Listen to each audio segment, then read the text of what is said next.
Few polymer clay artists explore, experiment, and dive as deeply into the artistic process as Christine Dumont. Known for her refined work combining polymer clay with metal, she also works with a variety of unexpected materials. She guides others to connect with their work, trust their instincts, and explore a deeper creative path. Enjoy the Polymer Week podcast and get to know this remarkable artist who leads the European polymer clay scene.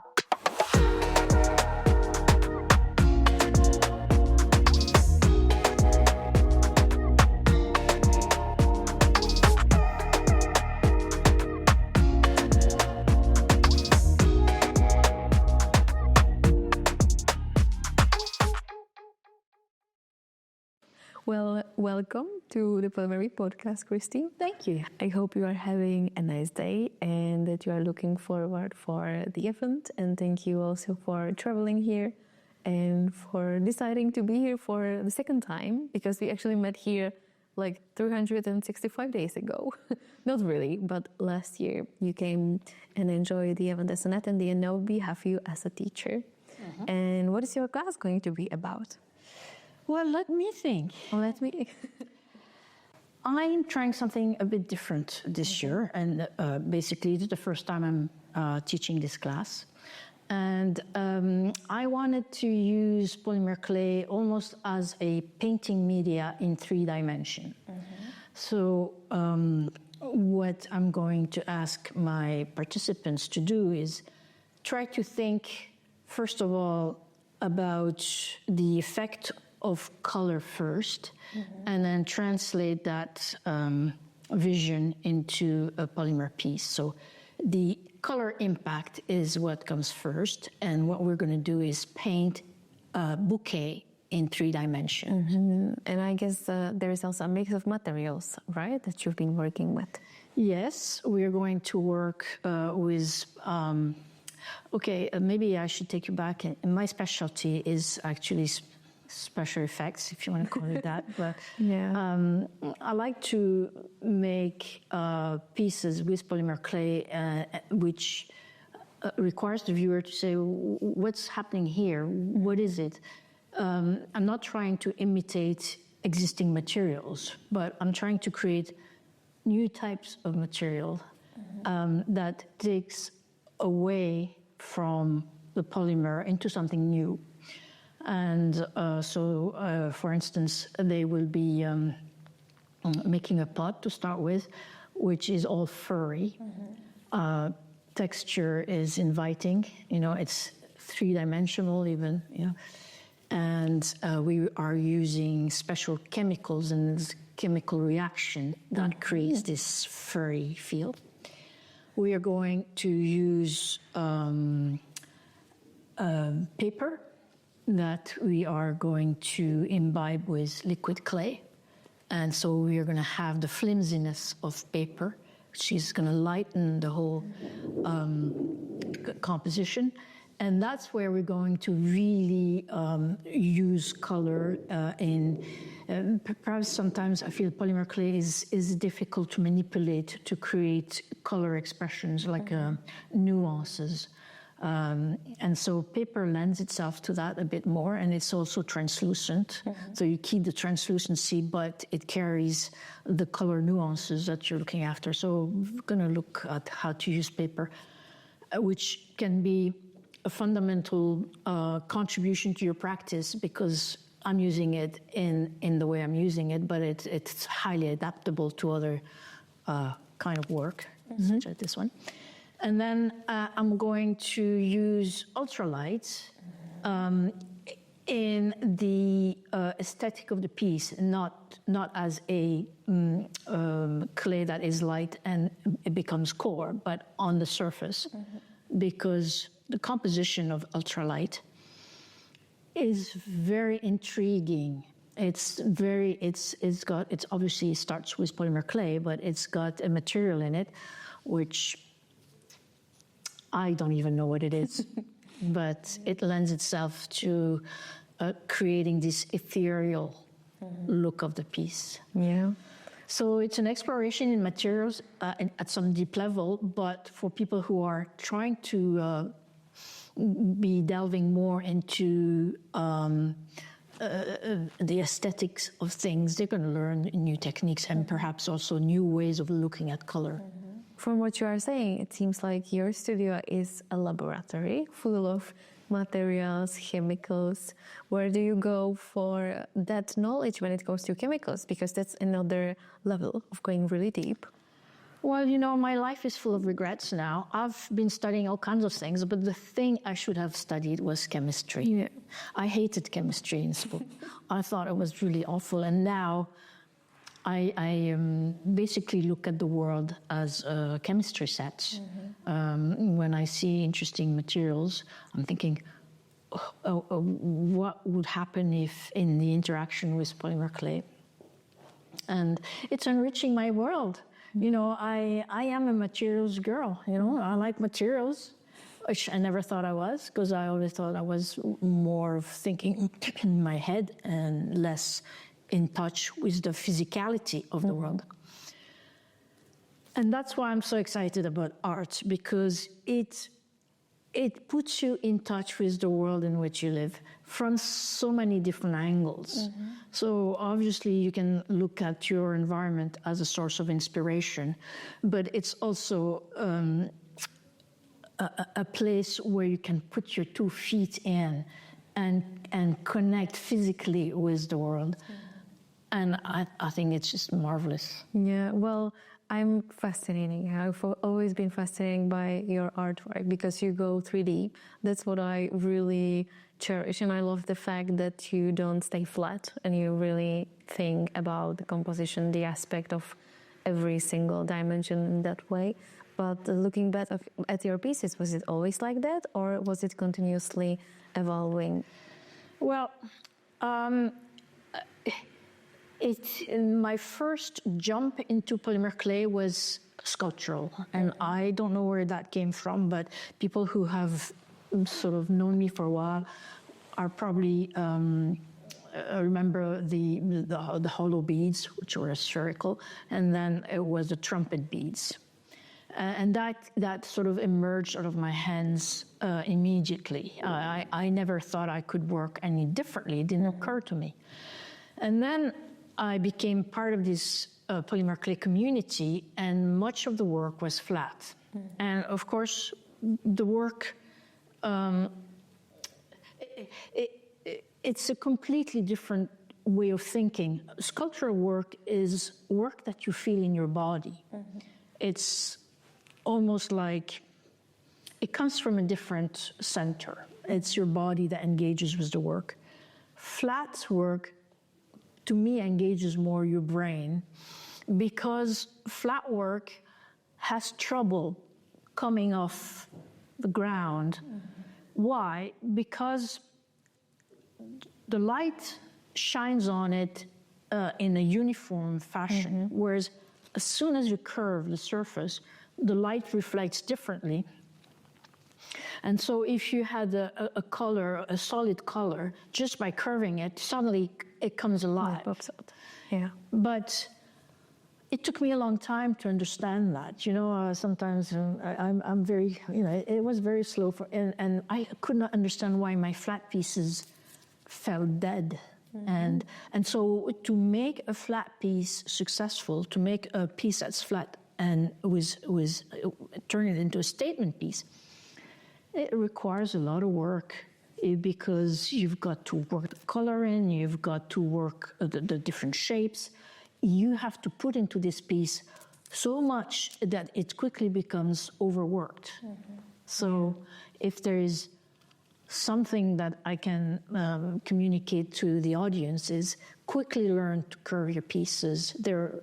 You can just take a flat piece and curve it, or dome it, but whatever tool you use, go straight for, a dimensional, That's the next level, right?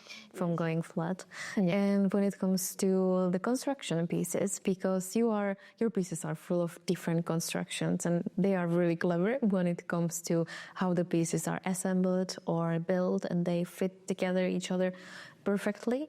So are you enjoying the construction process? Because that's a lot of thinking and a lot of samples and prototypes until it fits into each other?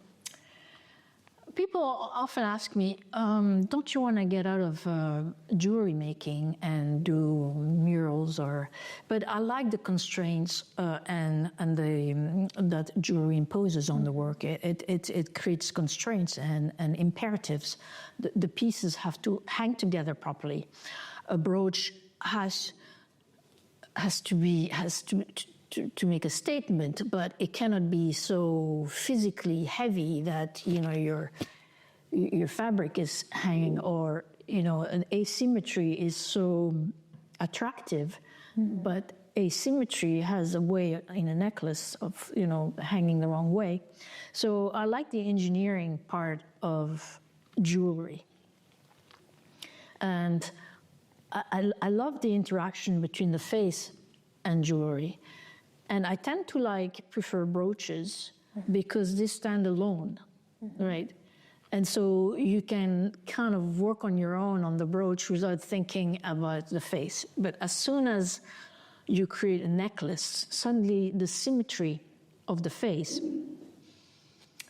interacts with the symmetry or asymmetry of the necklace. And so if you become too highly asymmetrical, there is a sort of a disconnect between the aesthetic of the face and the aesthetic of your necklace. And so you have to, and I think that if I was a painter, I would be paralyzed because there's no constraints. Basically, cover the wall. Well, do I put a line here? Do I put a line there?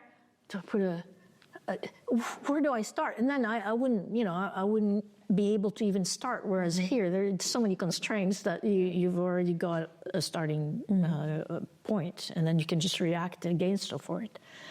And so, to come back to your construction issue, I realized that polymer clay is very heavy as a material, and the metalsmith of this world have an advantage that they can create solid constructions on very lightweight base. And so I'm always conscious of the fact that we need to lighten our pieces so that they can breathe.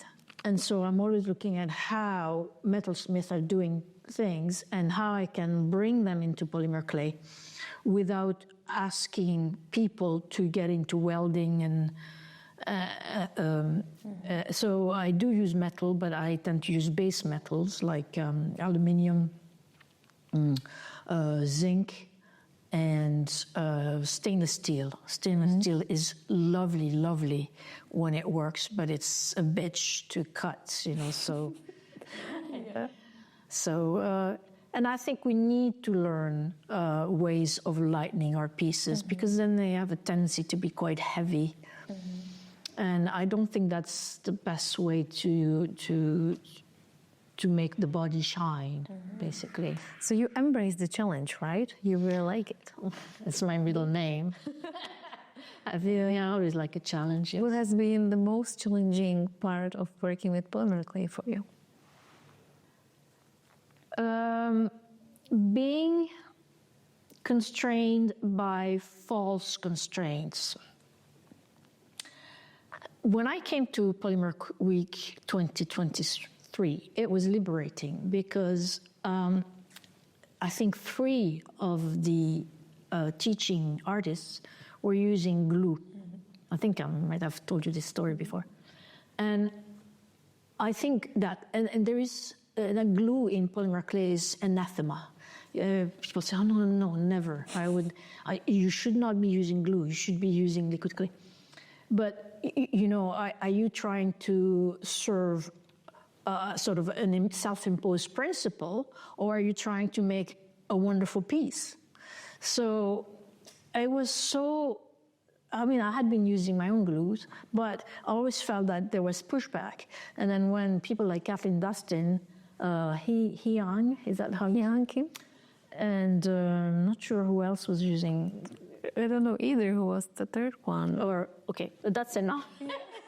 Top-notch artists, right? Were using glue. I thought, yeah, absolutely, So, but not, fighting this was, a struggle for me. And also I think that, I don't know how to say that, but I think that there is too much of people are finding their inspiration within the polymer clay world, and they should find inspiration outside so that we can bring in new blood, fresh ideas, but also fresh assembly techniques, construction techniques. And so to me, that was very difficult to say, I am part of this world because this is where I grew from, my interaction with the polymer clay environment. But also we need to get out, and have this hybrid connection in and out and feeling comfortable in both worlds, I think you're a great example of that, actually, because you've been the center of the clay community for years, but also you are really excited, as you said, looking out for a metalsmith inspiration or going 3D, which is the most difficult thing, if I may say, to figure out properly the construction. So it's variable, so it's not just something that looks great on the photo, and once you vary it, it kind of, destroys itself. So that's definitely a challenge, and I really appreciate that you've been going this direction, because it's difficult. It's not easy, and it's a lot of hours invisible in all those prototypes and samples just to make sure that everything will connect properly without glue or with glue, Yeah. No. Well, for the next weeks and next months, what are your plans? Because I guess that they are definitely some materials, chemicals you are thinking about mixing into the clay, right? So is there something on your table? Well, I don't know if there's always something. I have been working a lot with paper because paper has, again, its own tactile quality, and everybody's in love with paper, because it's emotional. It's bringing you back to memories, hopefully good memories from childhood. And paper comes in so many different qualities, and so I have been developing work with that, and I'd like to push it further. And then I have also been working on new projects for next year. I've been invited to teach, and I'm then looking at bugs for inspiration. And so, I'm going to be sort of developing work along bugs, also using ultralight in any way. And that's all I think I want to talk about. Well, that's perfect. Yeah, I'm really looking forward to see that. Thank you so much, Christine. Thank you. Thank you for being a part of the Polymer Week, and thank you for being on the podcast. And I hope perhaps we will meet here next year again for the third time. Yeah, but it's always so nice to meet you. So thank you. Thank you, Lucy. Thank you for having me. I'm chuffed to be here. Thank you.